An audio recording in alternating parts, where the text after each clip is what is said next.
The history of ECW is still celebrated today, over 2 decades since the original company closed under Paul Heyman's leadership. ECW's impact is still being felt today, especially with Heyman getting inducted into the WWE Hall of Fame in Philadelphia of all places. Tony Khan often cites his fandom of ECW as a major reason for AEW even existing. ECW felt like the perfect promotion for die-hard fans wanting to witness something different from the WWE and WCW products of the time. Heyman allowed talents like Rob Van Dam, Taz and Raven to break out as stars outside of the big companies. However, not everyone had a cool name on paper like the top stars. Each of the following wrestlers had the worst names in ECW history. Welcome to Honor Wrestling Club, and in today's video we'll be counting down the 10 worst wrestler names in ECW history, ranked. However, before we crack on with the list, if you are new to Honor Wrestling Club, I'd first like to thank you for choosing to join us today and spending a little bit of your time with us here. And secondly, I'd like to ask you to click subscribe and the notification bell to make sure you never miss out any of our content again. Now, without further ado, let's crack on with the list with number 10, Beulah McGillicuddy. The Tommy Dreamer vs Raven rivalry is often discussed as the greatest storyline in ECW history. Dreamer and Raven crafted a backstory of them being enemies as kids, when Tommy was the popular jock and Raven was the outcast.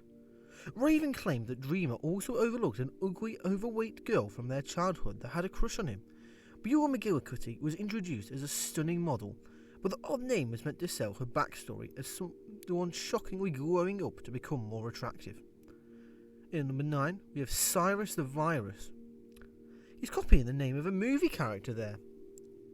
ECW deserves credit for seeing the talent in Don Callis and pushing him as a heel authority figure. Callis was coming from his WWE tenure as the Jackal, who received minimal opportunities on screen. The new name of Cyrus the Virus saw Callis playing the head of the Network faction. Fans bought into Cyrus as a credible heel character due to Callis' work, but the name was a bit confusing.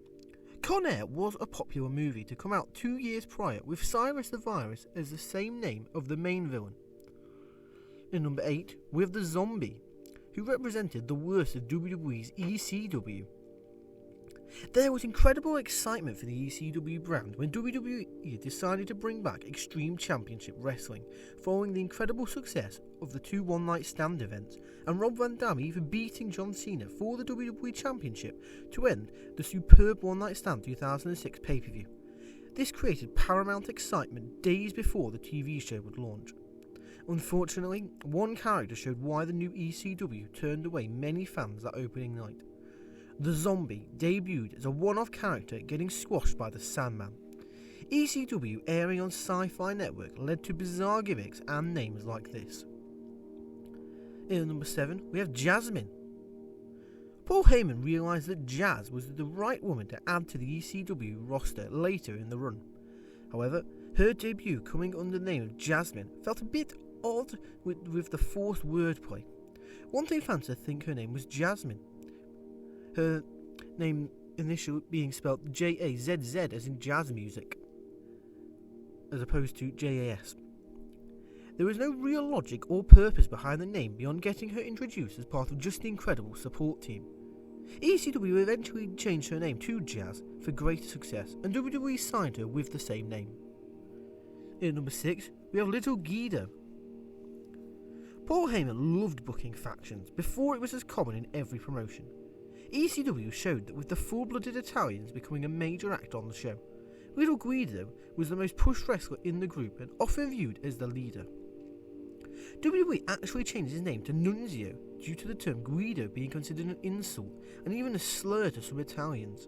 ECW got away with it due to the timing of the 1990s and their atmosphere embracing the chaos. In number 5, we have Miss Congeniality. ECW was the first relevant promotion to negatively impact her career, like it would with others. In number 4, we have Prey of the Dead. Horace Hogan is known for getting, since that would lead to a lot of heckling from that fan base. In number 3, we have Tiffany. WWE will show any individualistic trait. In number 2, we have Kid Cash. Kid Cash broke out in the final years of ECW as an exciting new talent that fans could get behind. ECW made it obvious they wanted fans to think of Kid Rock when seeing Kid Cash. The long hair and name were enough to make these comparisons. However, Paul Heyman went even deeper when he illegally used a Kid Rock song for Kid Cash's entrance. The name ended up limiting Kid Cash in his later years, especially since Kid Rock association became less cool, and being called Kid in veteran years is always risky. And number 1, we have the Blue Boy. ECW was the place where the Blue Mini always did his best work and is remembered most fondly. WWE signed Meanie for a short run in the Attitude Era that ended after a few months. Meanie realised he had to make changes if heading back to ECW after the disappointment. The Blue Boy was the new name and persona for a heel character, especially upon losing weight and changing his appearance. Porn star love interest Jasmine St. Clair managing the Blue Boy didn't help the lacklustre act flopping quickly, as ECW lost viewers towards the end. And there you have it, there's our list. So what did you think? Be sure to let me know down in the comments below. What do you think is the worst name in the history of ECW?